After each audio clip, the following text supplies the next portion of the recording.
తెలంగాణ పోటీ పరీక్షల్లో ప్రభంజనం సృష్టిస్తూ స్టేట్ నెంబర్ 1 గా రాణిస్తున్న S&S publications. Telangana Gurukula 100% online క్లాసులను స్టేట్ నెంబర్ 1 ఫ్యాకల్టీచే అందిస్తున్న కోర్సులు. Gurukula Telugu content and methods, Gurukula mathematics content and methods, Gurukula English content and methods, Gurukula social studies content and methods, Gurukula physical science content and methods, Gurukula biological science content and methods. Paper 1 general studies, paper 2 pedagogy, paper 3 content తో 100% syllabus ను పూర్తి చేసి online క్లాసులను అందిస్తున్న ఏకైక సంస్థ. మీ ఉద్యోగ సాధనలో మీకు తోడుగా మీ S&S పబ్లికేషన్స్. ఆన్లైన్ క్లాసుల కొరకు S పబ్లికేషన్ యాప్ ని డౌన్లోడ్ చేసుకోండి. మరిన్ని వివరాలకు సంప్రదించండి 8070557777 and 9032064822.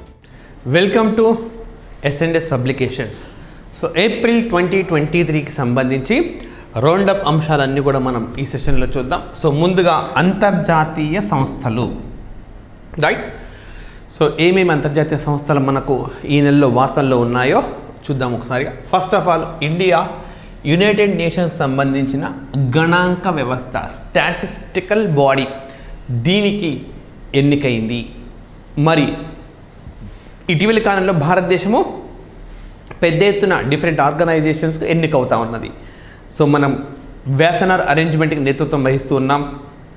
అదేవిధంగా హ్యూమన్ రైట్స్ కమిషన్లో ఎన్నికైంది.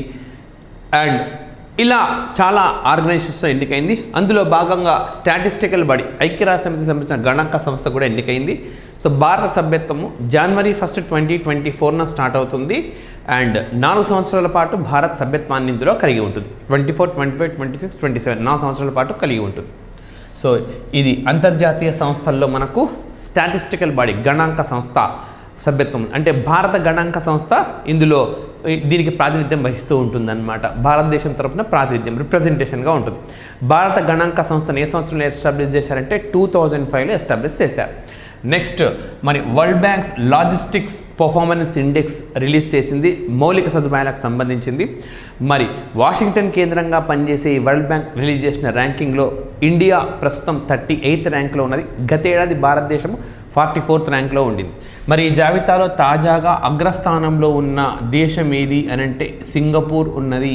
సింగపూర్ దేశము ఈ జాబితాలో అగ్రస్థానంలో ఉన్నది, రైట్. నెక్స్ట్, మూడోది ఏంటంటే భారతదేశం, ఇరాన్, అర్మేనియాలు మొట్టమొదటిసారిగా ఒక త్రైపాక్షిక కూటమిగా ఆవిర్భవించినాయి. సో ఈ కూటమి కొత్తగా ఏర్పాటైంది కాబట్టి మనకు చాలా చాలా ఇంపార్టెంట్. సో మనకు ఇరాన్ అంటే వెస్ట్ ఏషియాలో ఉంటుంది, అర్మేనియా అంటే అది కూడా వెస్ట్ ఏషియాకు అటు ఇటుగా ఉంటుంది. సో భారతదేశము INSTCకి ప్రాధాన్యం ఇస్తుంది, international north south transport corridor. So అంతర్జాతీయ ఉత్తర దక్షిణ రవాణా కారిడార్ ఇది. అంటే బాంబే నుంచి మాస్కోను కలపాలి. సో ఈ మధ్యలో భాగంగా మనకు ఇరాన్లోని చాబర్ పోర్టును ఉపయోగించుకోవాలి. ఈ ఇరాన్లోని చాబర్ పోర్ట్ అనేది మనకు, రైట్, సో మధ్య ఆసియాకు చేరడానికి, పాకిస్తాన్ మార్గం కాకుండా ఆఫ్ఘనిస్తాన్కి వెళ్ళడానికి వెసులుబాటును కల్పించే ఒక మార్గం అన్నమాట. సో దీన్ని మరింతగా అభివృద్ధి చేసే ఉద్దేశం, లక్ష్యంలో భాగంగా భారత్, ఇరాన్ అండ్ అర్మేనియా దేశాలు ఒక త్రైపాక్షిక కూటమిగా ఏర్పడ్డాయి. ఆ విధంగా సో న్యూస్ ఇష్యూ ఇంపార్టెంట్, ఇది అడుగుతారనమాట. ఏ 3 దేశాలు కలిసి ఇటీవలి కాలంలో ఒక కొత్త త్రైపాక్షిక కూటమి, ట్రైలేటరల్ గ్రూప్ని ఫామ్ చేసినాయని అడిగితే India, Iran and Armenia. Next, మరి Nepal and India to sign agreement for cross border digital payments. So cross border digital payments అంటే భారతదేశం, నేపాల్ ఇక డిజిటల్ చెల్లింపుల దిశగా వెళ్తున్నాయి. ఆల్రెడీ భారతదేశం, సింగపూర్ ఈ డిజిటల్ చెల్లింపులను చేపట్టినాయి. సింగపూర్ వాళ్లకు UPI పేమెంట్స్ని పే నౌ అని పేరుతో పిలుస్తారు. మన దగ్గర UPI అంటాం కదా, యూనిఫైడ్ పేమెంట్ ఇంటర్ఫేస్ అని చెప్పి రకరకాల రూపాల్లో మనం పంపిస్తూ ఉన్నాము. UPI లైక్ గూగుల్ పే కావచ్చు, ఫోన్పే కావచ్చు, లేకపోతే సో మనకు పేటిఎం కావచ్చు. ఆ విధంగా నేరుగా భారత్, నేపాల్ మధ్య ఈ అనుసంధానం ఒకటి ప్రారంభమయ్యే ఒప్పందాల దిశగా వెళ్తున్నాము. సో ఆ విధంగా ఇది వార్తల్లో ఉంది. And next, international big cat alliance. ఇందులో దీన్ని ప్రతిపాదించిన దేశం ఏది అంటే భారతదేశం. ఇంటర్నేషనల్ బిగ్ క్యాట్ అలయన్స్ను ప్రతిపాదించిన దేశం ఇండియా. ఇందులో చేరబోతున్న మొట్టమొదటి దేశం ఏది అంటే నేపాల్.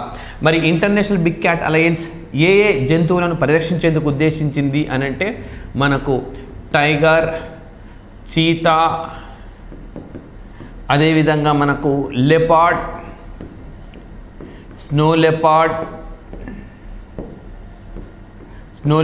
అదేవిధంగా లయన్, అదేవిధంగా ప్యూమా, అదేవిధంగా జాగ్వార్ 1 2 3 4 5 6 7 ఈ విధంగా 7 జంతువులను పరిరక్షించే క్రమంలో భాగంగా భారతదేశం ఇంటర్నేషనల్ బిగ్ క్యాట్ అలయన్స్ అని ఒక దాన్ని ప్రతిపాదించింది, ఇండియానే ప్రతిపాదించింది. మరి దీంట్లో చేరిన మొట్టమొదటి దేశం ఏదనంటే నేపాల్. $100 బిలియన్ ఆల్రెడీ భారతదేశం ప్రకటించింది. భారతదేశం మరి ఇటీవలి కాలంలో పెద్ద ఎత్తున అంతర్జాతీయ సంస్థలను ప్రారంభిస్తూ ఉన్నది. సో 2015 సంవత్సరంలో ఇంటర్నేషనల్ సోలార్ అలయన్స్కు శ్రీకారం చుట్టింది, అంతర్జాతీయ సౌర కూటమి. ఆ తర్వాత 2019లో క్యాబినెట్ మనకు CDRN అని ప్రతిపాదన చేసింది. బట్ క్యాబినెట్ ఆమోదము అది ఏర్పాటంతా 2023 సంవత్సరంలో జరిగింది. CDR అంటే కోయాలిషన్ డిసాస్టర్ ఫర్ రెసిడెంట్ ఇన్ఫ్రాస్ట్రక్చర్. తాజాగా మరొక ఇంటర్నేషనల్ ఆర్గనైజేషన్ ఏర్పాటుకు భారత్ పావులను కదుపుతూ ఉంది. అదేంటంటే international big cat alliance. Right, ఈ జంతువుల పరిరక్షణకు ముందుకు రావాలి, జీవ వైవిధ్యాన్ని కాపాడాలని కోరుతా ఉంది. అందులో చేరిన మొట్టమొదటి దేశంగా మనము నేపాల్ని చెప్పుకోవచ్చు. నెక్స్ట్ మరి ఇండియా, మలేషియా తమ వాణిజ్యాన్ని భారత కరెన్సీలో చేయాలని చెప్పి నిర్ణయించినాయి. సో ప్రపంచవ్యాప్తంగా మెల్లిమెల్లిగా డాలరైజేషన్ దిశగా వెళ్తుంది. డాలరైజేషన్ అంటే డాలర్స్ను మారకంగా కాకుండా ఎవరి వాళ్ళు వాళ్ళ కరెన్సీని మారకంగా తీసుకోవాలి అన్న ప్రతిపాదన తెరపైకి వస్తూ ఉన్నది. అందులో భాగంగా మలేషియాతో ఆ విధానాన్ని చేపట్టాలని చెప్పి నిర్ణయించినారు. నెక్స్ట్ మరి చైనాకు భారతదేశానికి మధ్య సరిహద్దు వివాదం ఉన్నది తెలిసిందే మనకు. సో భారతదేశానికి చైనాకు మధ్య మనకు లడాక్ అనే కేంద్ర పాలిత ప్రాంతంతో సరిహద్దును పంచుకుంటుంది. ఆ తర్వాత హిమాచల్ ప్రదేశ్, ఆ తర్వాత ఉత్తరాఖండ్, ఆ తర్వాత సిక్కిం, అరుణాచల్ ప్రదేశ్ ఈ విధంగా పంచుకుంటుంది. లడాక్ అండ్ అరుణాచల్ ప్రదేశ్ ఈ 2 ప్రాంతాల్లో భారత్కి చైనాకి మధ్య వివాదం ఉన్నది. అరుణాచల్ ప్రదేశ్ మాదే అని చెప్పి చైనా చెప్తూ ఉంటుంది. సో ఈ విధంగా మనకు ఈ అరుణాచల్ ప్రదేశ్ అనేది తమదే అని చెప్పి దాన్ని ఒక 11 ప్రావిన్సులుగా విభజించి తమ పేరును ప్రకటిస్తూ మ్యాప్ను రిలీజ్ చేసింది. ఇది పెద్ద వివాదాస్పదమైంది. అదేవిధంగా మరి ఈ మెక్మోహన్ రేఖకు యువతల వైపు అరుణాచల్ ప్రదేశ్ ఉంటుంది, అవతల వైపు చైనా ఉంటుంది. కానీ చైనా మాత్రం మెక్మోహన్ రేఖ అరుణాచల్ ప్రదేశ్ దిగువ నుంచి వెళ్తుంది, అది మాదే అని చెప్పి చెప్తూ ఉంది. అండ్ రైట్, అదేవిధంగా మరి అమెరికా చట్టసభ సెనేట్ ఇటీవలి కాలంలో ఒక తీర్మానాన్ని ఆమోదించింది. ఏమని తీర్మానం అంటే మెక్మోహన్ రేఖ 2 దేశాల మధ్య ఒక డివైడింగ్ రేఖ అని చెప్పి, అంటే ఒక పరోక్షంగా భారత్కు మద్దతు ప్రకటించింది. ఇన్ కేస్ చైనా కానీ భారత్పై దాడి చేస్తే భారత్ పక్షం వైపు ఉంటామే అని చెప్పి ఈ తీర్మానంలో చెప్పకనే చెప్పింది. సో ఈ విధంగా వివిధ దేశాలు ఆర్గనైజేషన్ మనకు న్యూస్లో ఉన్నాయి, ఇంకా కొన్ని న్యూస్లో ఉన్నాయి చూద్దాం. ఘనా మనకు ఆక్స్ఫర్డ్ మలేరియా వ్యాక్సిన్, చిన్నపిల్లలకు ఆక్స్ఫర్డ్ వాళ్ళు మలేరియా వ్యాక్సిన్ రాకుండా ఒక కొత్త వ్యాక్సిన్ తీసుకొని వచ్చినారు. దాన్ని ఆమోదించిన ప్రపంచం మొట్టమొదటి దేశంగా మనము ఆఫ్రికాలోని ఘనా అని చెప్పుకుంటాం. ఈ ఘనా దేశానికి చెందిన కోఫీ అన్నన్ గతంలో మనకు ఆయన ఐక్యరాజ్యసమితి సెక్రటరీ జనరల్గా పనిచేసిన వ్యక్తి. అండ్ మరి ఈ మలేరియాను భారతదేశం 2030 నాటికి తమ దేశంలో లేకుండా చేయాలని లక్ష్యంగా నిర్ణయించుకుంది. 2027లోనే 0 కేసెస్ సాధించాలి, 2030 నాటికి ఎలాంటి కేసులు లేకుండా చేయాలని చెప్పి భారత్ లక్ష్యంగా నిర్ణయించుకుంది. సో 2030 నాటికి దీన్ని సాధించాలనేది భారత లక్ష్యం. 27లో 0 కేసెస్, 2030లో ప్రకటన. ఈ కార్యక్రమాన్ని భారతదేశం ఎప్పుడు స్టార్ట్ చేసిందంటే మనకు 2016లో స్టార్ట్ చేసింది, మలేరియా రహిత దేశంగా ఆవిర్భవించాలి. సో ఇటీవలి కాలంలో మనకు అజర్బైజాన్, టర్కీమెనిస్తాన్లను వరల్డ్ హెల్త్ ఆర్గనైజేషన్ మలేరియా రహిత దేశాలుగా ప్రకటించింది. సో ఈ తజికిస్తాన్ అజర్బైజాన్, తజికిస్తాన్ అని ప్రకటించింది. ఈ తజికిస్తాన్ ఏదైతే ఉందో మరి భారతదేశం మొట్టమొదటి సైనిక స్థావరం మనకు తజికిస్తాన్లో ఉంది, విదేశాల్లో సైనిక స్థావరం అక్కడే ఉంది. నెక్స్ట్ మరి జయశంకర్ మొజాంబిక్ దేశంలో పర్యటించారు మన ఏప్రిల్ నెలలో. భారత విదేశాంగ శాఖ మంత్రి మేడ్ ఇన్ ఇండియాలో భాగంగా తయారైన ట్రైన్ కోచ్లలో ప్రయాణించినారు. సో దీన్ని ట్వీట్ ద్వారా తెలియజేసినారు. భారత ప్రధానమంత్రి నరేంద్ర మోడీ కూడా మరి ఆయన స్పందించినారు. మేక్ ఇన్ ఇండియా ట్రైన్ ప్రపంచవ్యాప్తంగా వెళ్తూ ఉన్నాయి. మేక్ ఇన్ ఇండియా భారత్లో తయారైన వస్తువులు ప్రపంచవ్యాప్తంగా ఎగుమతులకు హబ్గా మారాలి అని చెప్పి కాంక్షించినారు. నెక్స్ట్ మనకు సూడాన్ దేశంలో అంతర్యుద్ధం ప్రారంభమైంది. అక్కడ rapid forces and Sudan military మధ్య పెద్ద ఎత్తున ఈ వివాదాలు అనేవి కొనసాగుతూ ఉన్నాయి. సో ఈ నేపథ్యంలో అక్కడ చిక్కుకుపోయిన వాళ్ళని తీసుకురావడం కోసం భారతదేశం మనకు ఆపరేషన్ కావేరీ చేపట్టింది, ఆపరేషన్ కావేరీ. సో మరి ఈ నేపథ్యంలో మనకు వార్తల్లోకి వచ్చిన ఒక సామాజిక వర్గం ఏది అని అంటే హక్కీ పిక్కీ ట్రైబ్ అనేది. ఈ హక్కీ పిక్కీ అనే ఈ సామాజిక వర్గం అక్కడ చిక్కుకుపోయింది. సో ఎనీవే ఈ ట్రైబ్తో పాటు ఇతరులను కూడా తీసుకురావాలని చెప్పి నిర్ణయించారు. మరి ఈ ట్రైబ్ ఎక్కువగా మనకి ఎక్కడ ఉంటుంది అని అంటే కర్ణాటక రాష్ట్రంలో కనబడే ఒక సామాజిక వర్గం అది. నెక్స్ట్ మరి సచిన్ టెండూల్కర్ ఆయన 1973 ఏప్రిల్ 24 నాడు జన్మించినారు. ఈ సంవత్సరంతో 50 సంవత్సరాలు పూర్తయినాయి. సో అండ్ ప్రపంచవ్యాప్తంగా గొప్ప పేరున్న క్రికెటర్. ఆయన పేరు మీదుగా ఒక గేట్కు సిడ్నీ క్రికెట్ గ్రౌండ్ ఆయన పేరును పెట్టింది. ఎట్ ద సేమ్ టైం మరో గేట్కు మరో క్రికెట్ దిగ్గజం బ్రియాన్ లారా పేరును కూడా పెట్టింది. ఈ విధంగా షార్జాలో ఒక స్టాండ్కు సచిన్ టెండూల్కర్ పేరును పెట్టినారు. ఈ విధంగా ఈ క్రికెట్ దిగ్గజం పేరును ఆయా స్టేడియంలకు పెట్టారు. ఎక్కడెక్కడ ఆయన పేరును పెట్టారో అని అడుగుతారు అనమాట. So okay, Sydney, Sharjah. Sydney అంటే మనకు ఆస్ట్రేలియా దేశంలో ఉంటుంది. సో 2000 సంవత్సరంలో ఒలింపిక్స్కు జరిగిన క్రీడా వేదిక ఏదంటే సిడ్నీనే మనకు. సో 2000 సంవత్సరంలో సిడ్నీ కేంద్రంగా జరిగిన ఈ క్రీడా వేదిక రైట్ మనకు కరణం మల్లీశ్వరి ఇక్కడ పథకాన్ని సాధించినారు, బ్రాంజ్ మెడల్ని, కాంస్య పథకాన్ని. భారతదేశం నుంచి ఒక ఒలింపిక్స్లో పథకాన్ని పొందిన తొలి మహిళగా ఆమె రికార్డును క్రియేట్ చేసినారు. నెక్స్ట్ అదేవిధంగా ప్రపంచ వాణిజ్య సంస్థ భారత్కు వ్యతిరేకంగా జడ్జిమెంట్ ఇచ్చింది. సో భారత్కు వ్యతిరేకంగా జపాన్, తైవాన్, యూరోపియన్ యూనియన్ దేశాలు కంప్లైంట్ చేసినాయి. ఎందుకనంటే భారతదేశము రైట్ ఈ సాఫ్ట్వేర్ మన స్మార్ట్ ఫోన్స్ కానీ సెల్ ఫోన్స్ కానీ వీటిపైన అధికంగా పన్ను విధిస్తూ ఉన్నది. అండ్ 1996లో అంగీకరించిన ఒప్పందంకి ఇది విరుద్ధంగా ఉంది అని చెప్పి కంప్లైంట్ చేసినాయి. దీంతో WTO భారతదేశానికి వ్యతిరేకంగా జడ్జిమెంట్ ఇచ్చింది. ఈ WTO అనేది మనకు జెనీవా కేంద్రంగా పనిచేస్తుంది. వరల్డ్ ట్రేడ్ ఆర్గనైజేషన్ 1 జనవరి 1995 ఎస్టాబ్లిష్ చేసినారు. అండ్ మరి వరల్డ్ ట్రేడ్ ఆర్గనైజేషన్ ఇచ్చిన తీర్పును భారత్ మళ్ళీ అదే ట్రేడ్ బాడీలో ఉన్నత వ్యవస్థకు తీసుకెళ్తా ఉంది. సో భారత్ ఏమని చెప్తుందంటే 1996లో అసలు సెల్ ఫోన్లు, స్మార్ట్ ఫోన్లే లేవు. అలాంటప్పుడు ఇవి ఆ ఒప్పందం పరిధిలోకి ఎలా వస్తాయని చెప్పి భారత్ వాదిస్తూ ఉన్నది. నెక్స్ట్ అదేవిధంగా రోమ్ కేంద్రంగా పనిచేసే వరల్డ్ ఫుడ్ ప్రోగ్రామ్ మనకు వార్తల్లో ఉంది. ఇటలీలోని రోమ్ కేంద్రంగా పనిచేస్తూ ఉంటుంది. మరి ఇండియా ఈ WFP ఈ రెండు అనేవి ఒక ఒప్పందాన్ని కుదుర్చుకున్నాయి. సో 10,000 మనకు టన్నుల గోధుమలను వీటిను ఆఫ్ఘనిస్తాన్కు చేరవేయనుంది భారతదేశం. సో ఇందుకు గాను వరల్డ్ ఫుడ్ ప్రోగ్రామ్ కోరింది, దీనికి అంగీకరించింది. సో ఆర్థిక ఇబ్బందులు, ముఖ్యంగా పేదలు ఎంతో తీవ్ర ఇబ్బందులు పడుతున్నారు ఆఫ్ఘనిస్తాన్లో. అందుకోసం అని చెప్పి గోధుమలను భారత్ అందించనున్నది. సో ఇది చాబర్ పోర్ట్, ఇరాన్లోని చాబర్ పోర్ట్. ఇంతకుముందు అనుకున్నాం కదా, ఇండియా, ఇరాన్, ఆర్మేనియా ఆ మార్గం గుండా మనకు ఆఫ్ఘనిస్తాన్కు వీటిని తరలిస్తున్నారు. సో ఈ విధంగా మనకు అంతర్జాతీయ దేశాలు, ఆర్గనైజేషన్స్ చూసినాం ఏప్రిల్ నెలలో రౌండప్ రూపంలో. జాతీయ అంశాలను చూద్దాం. సో మనకు ఈ రెండు కూడా ఒక వార్తాంశంగా చూడాలి. జాతీయ పంచాయతీరాజ్ దినోత్సవం, కేశవానంద భారతి కేసు. సో కేశవానంద భారతి కేసు వచ్చేసి మనకు 1973 ఏప్రిల్ 24 అయితే పంచాయతీరాజ్ డే 1993 ఏప్రిల్ 24 నాడు సో పంచాయతీరాజ్ చట్టం వచ్చిన నేపథ్యంలో ఆ రోజును జరుపుకుంటున్నాం.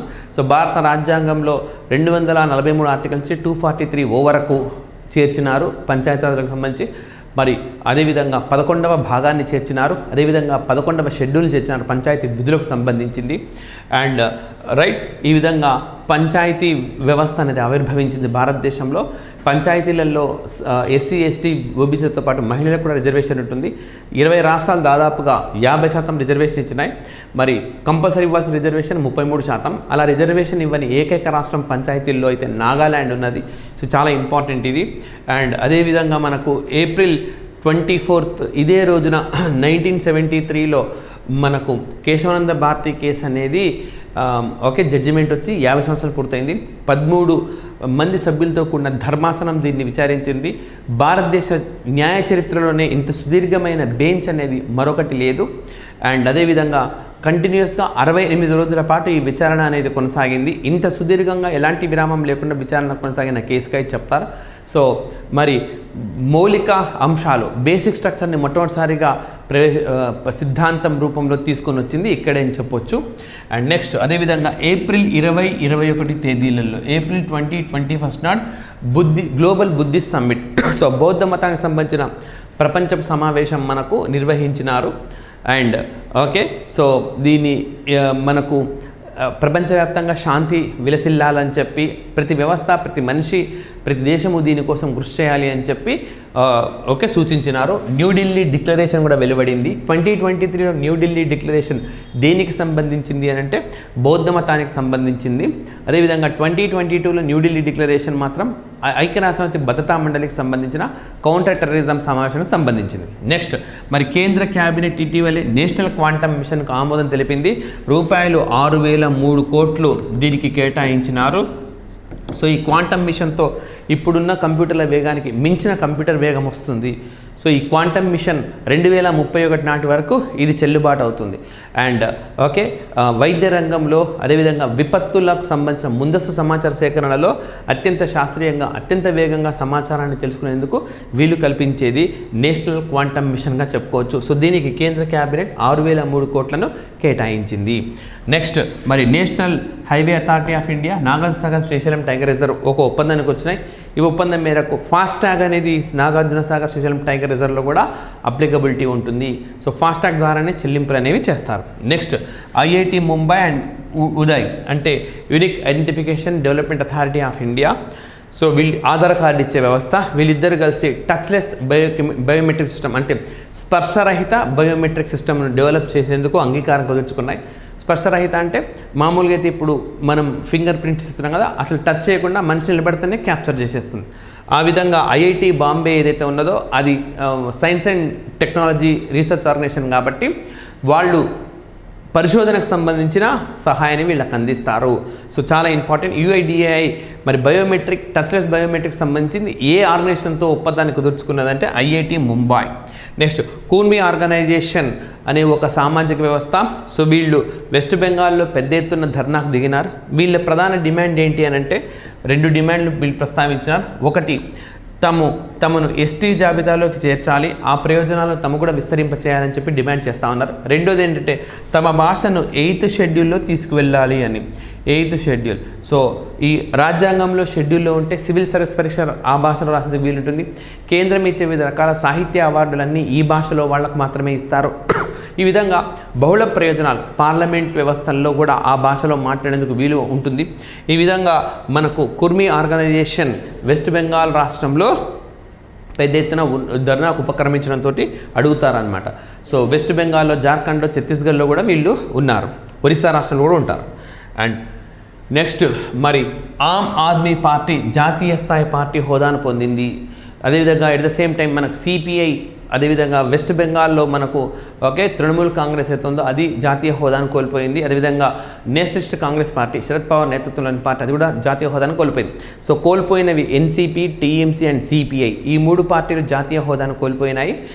అండ్ ఆమ్ ఆద్మీ పార్టీ జాతీయ హోదాను పొందింది. సో దీంతో భారతదేశంలో ప్రస్తుతం జాతీయ హోదా ఉన్న పార్టీల సంఖ్య 6కు పెరిగింది.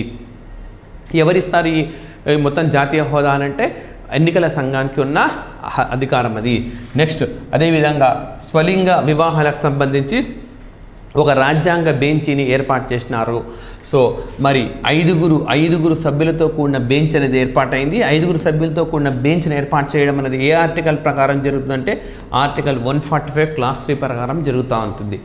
సో స్వలింగ వివాహాలకు సంబంధించి భారత ప్రభుత్వం అభిప్రాయం స్పష్టంగా చెప్పింది. మేము దీనికి ఆమోదయోగ్యం కాదని చెప్పింది. ఈ విధంగా వివిధ సామాజిక వర్గాలు కూడా ఇదే విధానాన్ని చెప్పినాయి. అయితే పెళ్ళి అనేది ఎవరితో చేసుకోవాలి అన్నది ఆర్టికల్ 21 ప్రకారము అది ఒక ప్రాథమిక హక్కు అని చెప్పి ఈ గే మ్యారేజ్, సేమ్ సెక్స్ స్వలింగ వివాహాన్ని సంబంధించే వాళ్ళు చెప్తున్న వాదన. సో దీనికి కేంద్ర ప్రభుత్వం అయితే సుముఖంగా లేదు. సో అయితే ఈ వివాహాలు ఇప్పటివరకు రిజిస్ట్రేషన్ కావడం లేదు. సో హిందూ వివాహాలు అయితే హిందూ మ్యారేజ్ యాక్ట్ ప్రకారం సో ఇలా రిజిస్ట్రేషన్ అవుతాయి. దీన్ని స్పెషల్ మ్యారేజ్ యాక్ట్ ప్రకారం రిజిస్ట్రేషన్ చేయాలి అని చెప్పి, నమోదు చేయాలి అని చెప్పి వాదన ఉంది. సో ఈ జడ్జిమెంట్ వస్తే కానీ ఏ విషయం తేలదు. అయితే 5 సభ్యులతో కూడిన ధర్మాసనానికి దీన్ని అప్పగించినారు. Right. Next SC slams Karnataka అంటే కర్ణాటకను హెచ్చరించింది. ఏమని అంటే యాక్చువల్గా ఎన్నికల నోటిఫికేషన్ రావడానికి ముందే మరి అక్కడ 1995 నుంచి ఆ రాష్ట్రంలో 4% రిజర్వేషన్ను ఇస్లాం సామాజిక వర్గానికి ఇస్తున్నారు. అయితే దీన్ని తొలగించినారన్నమాట. తొలగించి ఒక్కలిగా 2% ఏమో ఒక్కలికాస్ అనే సామాజిక వర్గానికి, మరొక 2% ఏమో మనకు లింగాయత్ సామాజిక వర్గానికి కేటాయించారు. అయితే ఈ విధంగా ఇస్లాం సామాజిక వర్గాన్ని రిజర్వేషన్ తొలగించడాన్ని వ్యతిరేకించింది సుప్రీంకోర్టు.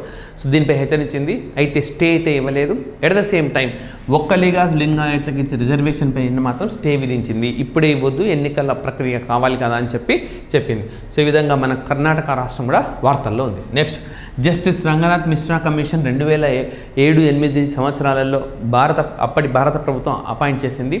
సో మతాన్ని మార్చుకున్న దళితులకు కూడా రిజర్వేషన్ను వర్తింపచేయాలని చెప్పినారు. అయితే ఇప్పుడు తాజాగా బాలకృష్ణ నేతృత్వంలో మరో కమిటీని కేంద్ర ప్రభుత్వం ఏర్పాటు చేసింది. సో బాలకృష్ణ కమిటీలో మనకు ఏర్పాటైన ఈ కమిటీలో రవీంద్ర కుమార్ జైన్ అండ్ సుష్మా యాదవ్ వారు సభ్యులుగా ఉన్నారు. అయితే ఆల్రెడీ రంగనాథ్ మిశ్రా కమిషన్ ఇది చెప్పింది కదా, ఎందుకు దాన్ని పరిగణించడం లేదు అని చెప్పి సుప్రీంకోర్టు ప్రశ్నించింది. సో ఈ విధంగా రంగనాథ్ మిశ్రా కమిషన్ వార్తల్లో ఉంది. నెక్స్ట్, అదేవిధంగా ఇంటర్నేషనల్ బిగ్ క్యాట్ అలయన్స్ని లాంచ్ చేసినారు భారత ప్రధానమంత్రి నరేంద్ర మోడీ ఇటీవలే. సో మనకు 1973 ఏప్రిల్ 1న ప్రాజెక్ట్ టైగర్ ప్రారంభమైంది. ప్రాజెక్ట్ టైగర్ ప్రారంభమై 50 సంవత్సరాలు పూర్తయింది. ఈ నేపథ్యంలో దీన్ని ఏర్పాటు చేశారు. దీనికి సంబంధించి ఇంటర్నేషనల్ ఆర్గనైజేషన్స్ అప్పుడు చెప్పినప్పుడు కొంత చెప్పినాను మీకు. ఇందులో చేరుతున్న మొట్టమొదటి దేశం నేపాల్ అని. అదేవిధంగా ఈ ఆర్గనైజేషన్ ఏర్పాటులో భాగంగా భారతదేశం కూడా టైగర్లను వేరే దేశానికి పంపాలని నిర్ణయించింది. కాంబోడియా దేశం, రైట్. సో కాంబోడియా దేశానికి పంపనుంది. నెక్స్ట్, మరి డోగ్రీ వర్షన్. డోగ్రీ అనేది 8వ షెడ్యూల్లో ఉన్న ఒక భాష. సో మనకు 92వ రాజ్యాంగ సవరణ ద్వారా బోడో, సంతాల్, డోగ్రీ, మైథిలి అనే 4 భాషను చేర్చారు. డోగ్రీ అనే భాష గురించి చెప్తున్నా ఇప్పుడు నేను. జమ్మూ అండ్ కాశ్మీర్లో మాట్లాడే భాష ఇది. సో ఈ భాషల్లోకి భారత రాజ్యాంగాన్ని అనువదించి విడుదల చేసినారు. సో 8వ షెడ్యూల్లోని అన్ని భాషల్లో కూడా భారత రాజ్యాంగాన్ని తీసుకురావాలనేది ప్రభుత్వ లక్ష్యం. అండ్ నెక్స్ట్, మరి 16వ ఆర్థిక సంఘం ఏర్పాటు దిశగా ప్రభుత్వం చర్యలు ప్రారంభించింది. ఆర్థిక సంఘం అనేది అయితే ఉందో ఆర్టికల్ 280 ప్రకారం ఏర్పాటు అవుతుంది. సో ఇప్పుడు 15వ ఆర్థిక సంఘానికి మనకు ఎన్కే సింగ్, నందకుమార్ సింగ్ నేతృత్వం వహిస్తున్నారు. మొట్టమొదటి ఆర్థిక సంఘానికి కేసీ నియోగి నేతృత్వం వహించినారు. సో ఇప్పుడు 16వ ఆర్థిక సంఘాన్ని మనకు నవంబర్లో ఏర్పాటు చేస్తామని ప్రభుత్వం ప్రకటించింది. ఇందులో చైర్మన్ 4 సభ్యులని భారత రాష్ట్రపతి నియమిస్తారు. భారత రాష్ట్రపతి. అండ్ అదేవిధంగా ఇది కేంద్ర రాష్ట్ర ప్రభుత్వాల మధ్య మరి ఆర్థిక వనరుల పంపిణీకి సంబంధించి సూచన చేసే ఒక రాజ్యాంగబద్ధ సంస్థ ఇది నేరుగా భారత రాష్ట్రపతికి తన నివేదికను అందిస్తూ ఉంటుంది. సో ఈ విధంగా ఫైనాన్స్ కమిషన్ అన్నది మనకు వార్తల్లో ఉన్నది. అండ్ నెక్స్ట్, మరి ఒక్కొక్క రాష్ట్రాల వారీగా చూస్తే అన్ని రకాల రాష్ట్రాల్లో ఏం జరిగినాయి చూద్దాం.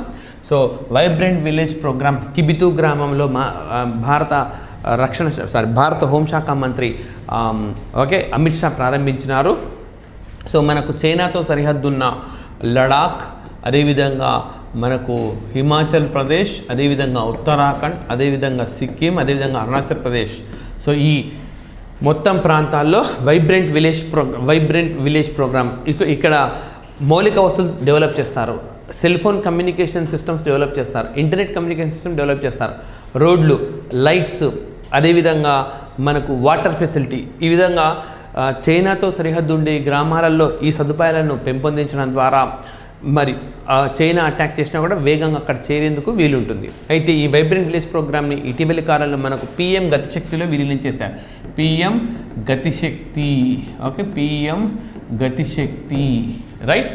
సో ఈ విధంగా మనకు మొత్తం 2967 గ్రామాల్లో ఈ వైబ్రెంట్ విలేజ్ ప్రోగ్రామ్ డెవలప్ చేయాలని చెప్పి నిర్ణయించారు. ఇప్పుడు ఇందులో విలీనం అయిపోయింది. నెక్స్ట్, మరి భారతదేశం మొట్టమొదటి అండర్ వాటర్ మెట్రో ఏ రాష్ట్రంలో వచ్చిందంటే వెస్ట్ బెంగాల్ రాష్ట్రంలో వచ్చింది.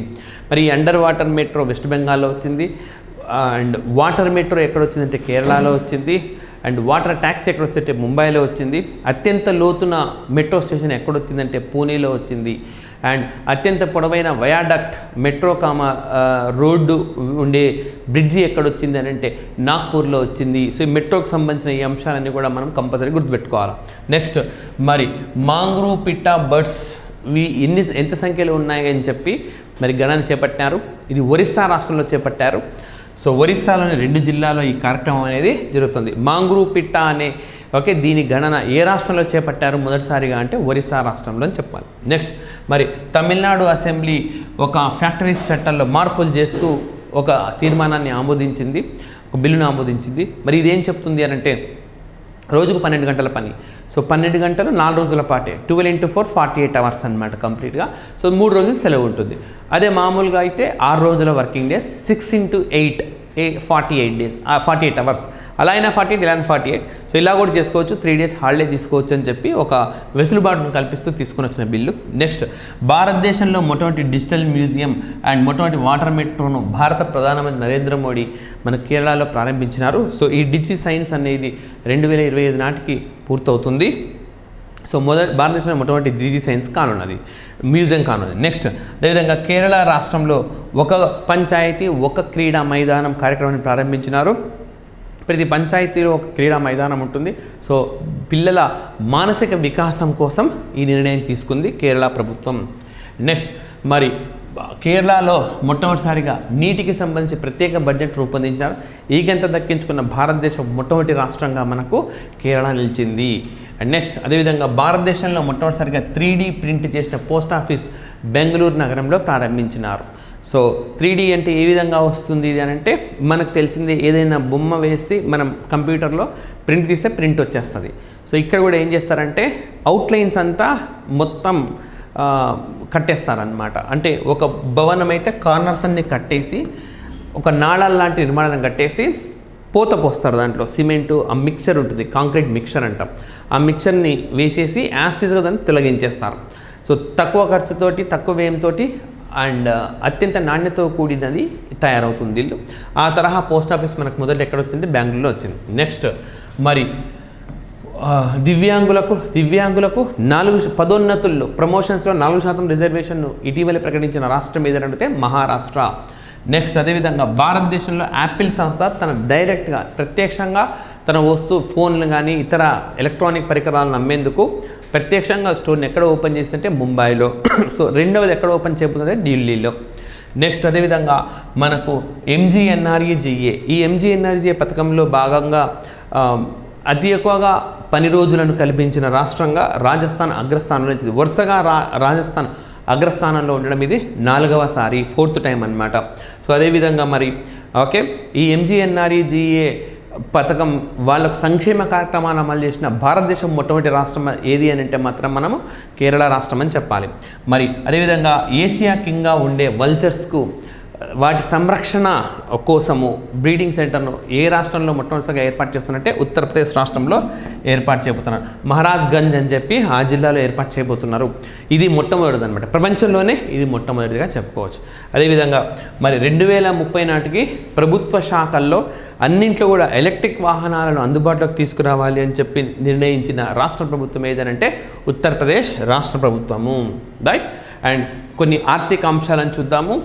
మరి మనకు ఎకనామిక్ అడ్వైజరీ కౌన్సిల్ ఉంటుంది ప్రైమ్ మినిస్టర్కు, అంటే ప్రధానమంత్రికి ఆర్థిక సలహా మండలి ఉంటుంది కదా. సో రూరల్ అర్బన్ ఏరియా నిర్వచనాన్ని మార్చండి అని సూచించింది. ఇప్పుడు నిర్వచనము అది జనాభా పరమైంది, పరిపాలనా పరమైంది. సో అలా కాకుండా అది వాడుతున్న విద్యుత్ కానీ ఇలాంటి ఎలక్ట్రానిక్ అవసరాలు కానీ నగరాలకు ఎంత సమీపంలో ఉంది, ఇలాంటి అంశాల ఆధారంగా మరి కొత్తగా మనం నిర్వచించుకోవాల్సిన అవసరం ఉన్నది. సో అలా నిర్వచించుకుంటే చాలా మార్పు చేర్పులు జరుగుతాయి. ఈ విషయాన్ని పరిశీలించాల్సిగా మరి ప్రధానమంత్రి ఆర్థిక సలహా మండలి ప్రధానమంత్రికి సూచించింది. రైట్. నెక్స్ట్, అదేవిధంగా గ్రీన్ స్టీల్ అని అంటే మనకు పర్యావరణ అనుకూలమైన విధానాలతో తయారైన స్టీల్గా చెప్పుకోవచ్చు. అలాంటి స్టీల్ ఓకే దీన్ని తయారు చేయడం కోసం 13 టాస్క్ ఫోర్సులను ఏర్పాటు చేస్తూ మనకు ఉక్కు మంత్రిత్వ శాఖ నిర్ణయం తీసుకున్నది. సో ఎన్ని టాస్క్ ఫోర్సులు అడుగుతారు? 13 టాస్క్ ఫోర్సులు. దేనికంటారు? Green steel. రైట్. నెక్స్ట్, అదేవిధంగా బ్యాంక్ ఆఫ్ మహారాష్ట్ర స్టార్టప్లకు ప్రత్యేకించి ఒక కొత్త శాఖను పూణేలో ప్రారంభించింది. ఈ విధంగా భారతదేశంలో స్టార్టప్ వ్యవస్థలకు ఒక కొత్త బ్యాంక్ ఎక్కడ ఓపెన్ అయిందంటే పూణే. విధంగా మిల్క్ ప్రొడ్యూసర్స్ కోసం కొత్తగా ఎక్కడ బ్యాంక్ ఓపెన్ చేశారు? మిల్క్ కోఆపరేటివ్ సొసైటీస్ కోసం అంటే కర్ణాటకలో బెంగళూరులో. సో ఈ విధంగా ఇక్కడ పూణేలో స్టార్టప్లకు ప్రత్యేకించి ఒక బ్యాంక్ అన్నమాట. మరి స్టార్టప్ డే ఎప్పుడు చేస్తామంటే జనవరి 16 నాడు చేస్తాం. నెక్స్ట్, అదేవిధంగా SIDBI small industries development bank of India ఏదైతే ఉంటుందో అది 50K EV4 ECO స్టార్ట్ చేసింది. అంటే ఎలక్ట్రిక్ వెహికల్స్కు ప్రమోషన్ కోసము MSME సంస్థలకు లోన్లు ఇవ్వడము, సహాయం చేసే ఉద్దేశంతో small industries development bank of India launch చేసిన పథకానికి మనం 50K EV4 ECO అని చెప్పి పేరు చెప్తాం అనమాట. చాలా చాలా ఇంపార్టెంట్గా చెప్పుకోవచ్చు. అండ్ నెక్స్ట్ అదేవిధంగా సోలార్ ఎనర్జీ కార్పొరేషన్ ఆఫ్ ఇండియాకు మినీరత్న కేటగిరీ స్థాయిని కల్పించినారు. అదేవిధంగా రైల్ వికాస్ నిగమ్ లిమిటెడ్ అనే సంస్థకు ఏం కల్పించినారు, నవరత్న హోదాను కల్పించినారు. దేనికి? రైల్ వికాస్ నిగమ్ లిమిటెడ్కు.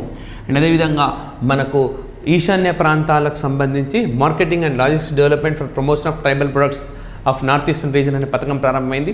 సో ఈశాన్య రాష్ట్రాల్లో గిరిజనులు వాళ్ళ ఉత్పత్తులను మార్కెటింగ్ చేయడం కోసం ఉద్దేశించిందిగా దీన్ని చెప్పుకోవచ్చు. రైట్. అండ్ నెక్స్ట్ మరి వార్తల్లో నిలిచిన వ్యక్తులుగానే చూస్తే మనము మరి ధర్మశాల అంటే హిమాచల్ ప్రదేశ్లో ధర్మశాల అనే ప్రాంతానికి చెందిన అంజలి శర్మ అనే అమ్మాయి. సో ఆమె గడ్డి డ్రెస్ దీన్ని లౌనా చడి అని అంటారు. సో దీన్ని ధరించి ఆమె కిలిమంజారో పర్వతాన్ని, సో ఆఫ్రికాలో కిలిమంజారో పర్వతాన్ని అధిరోహించినారు. సో మరి ఈ కిలిమంజారో పర్వతం అనేది ఆఫ్రికా ఖండంలో అత్యంత ఎత్తైన పర్వతంగా మనం చెప్పుకోవచ్చు. సో దీన్ని అధిరోహించారు అంటే ఈ వస్త్రానికి ప్రాచుర్యం కల్పించాలని చెప్పి ఆమె ఈ పని చేసినారు. అదేవిధంగా షారుఖ్ ఖాన్ టైమ్ మ్యాగజైన్ వాళ్ళు నిర్వహించిన పోల్లో మనకి టాప్ 100లో మొదటి స్థానంలో నిలిచిన వ్యక్తి ఎవరంటే షారుఖ్ ఖాన్ అనమాట. సో అదేవిధంగా రాజమౌళి కూడా ఈ జాబితాలో చేరినారు, బట్ షారుఖ్ ఖాన్ ఫస్ట్ ప్లేస్లో ఉన్నారు. నెక్స్ట్ మరి air marshal Sandeep Singh. So ఆయన నేషనల్ సెక్యూరిటీ కౌన్సిల్ జాతీయ భద్రతా సలహాదారు సచివాలయానికి కొత్తగా ఆయన మిలిటరీ అడ్వైజర్గా అపాయింట్ అయినారు. అండ్ నెక్స్ట్ అదేవిధంగా మరి అరుణ్ సిన్హాను నేషనల్ టెక్నికల్ రీసెర్చ్ ఆర్గనైజేషన్కు చైర్మన్గా, ఎన్టీఆర్ఓకు చైర్మన్గా ఎవరు నియమించినారంటే అరుణ్ సిన్హాను నియమించినారు. ఆయన గతంలో స్పెషల్ ప్రొటెక్షన్ గ్రూప్ అంటే ప్రత్యేక రక్షణ వ్యవస్థకు నేతృత్వం వహించినారు. అదేవిధంగా సంజయ్ జస్జిత్ సింగ్. సో ఆయన vice chief of naval staff. So నావికా దళానికి వైస్ చీఫ్గా ఆయన ఏప్రిల్ 1 నాడు బాధ్యతలను స్వీకరించినారు. అండ్ నెక్స్ట్ సుధా శివకుమార్, మనకు ఫిక్కీ లేడీస్ ఆర్గనైజేషన్ మనకు ఉన్నది కదా FLO, దానికి ఇప్పుడు నేతృత్వం వహిస్తుంది ఎవరంటే సుధా శివకుమార్ నేతృత్వం వహించనున్నారు. ఈ ఫిక్కీ అనేది మనకు 1927లో ఏర్పాటైన organisation. Federation of Indian chambers and commerce of industries అని చెప్పి ఉంటుంది. Federation of industries chambers and commerce of India అని చెప్పి మరి 1983లో ఈ ఫిక్కీలో ఉండే మహిళలందరూ కలిసి ఏర్పాటు చేసుకున్నదే FLO. 1983లో ఎస్టాబ్లిష్ చేసినారు ఫిక్కీ లేడీస్ ఆర్గనైజేషన్. ఈ ఫిక్కీ లేడీస్ ఆర్గనైజేషన్ మనకు ఆగ్నేయాసియాలో ఈ విధంగా మహిళా వ్యాపారవేత్తలతో కూడుకున్న అన్ని వ్యవస్థల కంటే చాలా పెద్దది. దీనికి 40వ ప్రెసిడెంట్గా ఇప్పుడు ఎవరున్నారంటే సుధా శివకుమార్ ఉన్నారు. Next wing commander Deepika Mishra, వీరు గ్యాలంటరీ అవార్డును పొందినారు. సో ఈ గంతం దక్కించుకున్న భారతదేశ మొట్టమొదటి మహిళగా ఆమె ఒక రికార్డును క్రియేట్ చేసినారు. ఎవరంటే దీపికా మిశ్రా. నెక్స్ట్ భారతీయ అమెరికన్ రాధాకృష్ణారావు, కైలంపూడి రాధాకృష్ణారావు, ఆయన ఇంటర్నేషనల్ ప్రైజ్ ఇన్ స్టాటిస్టిక్స్ను పొందినారు. CR రావు అని కూడా అంటారు ఆయన్ని. సో మరి స్టాటిస్టిక్స్ ఈ గణాంక శాస్త్రానికి సంబంధించి దీన్ని నోబెల్ ప్రైజ్గా పరిగణిస్తారు. అదేవిధంగా మనకు ప్రభాత్ పట్నాయక్ ఒక సామాజిక ఆర్థికవేత్త. ఆయనకు ఆదిశేషయ్య అవార్డు 2022 2022కు దక్కింది, కరెక్టే. మాల్కమ్ ఆదిశేషయ్య అవార్డు 2022 సంవత్సరానికి గాను ప్రభాత్ పట్నాయక్కు అందించారు. అయితే 2023 సంవత్సరానికి వారి భార్య ఉత్సా పట్నాయక్ వారి భార్యకు ఉత్సా పట్నాయక్ 2023లో వారికి ఈ అవార్డును అందించినారు. సో ఈ విధంగా మనకు ఈ ఏప్రిల్ నెలకు సంబంధించిన పూర్తిగా ఇవి రౌండప్ అంశాలు. సో మరి రెగ్యులర్ కరెంట్ అఫైర్స్తో మళ్ళీ నెక్స్ట్ సెషన్లో కలుద్దాం. Thank you very much.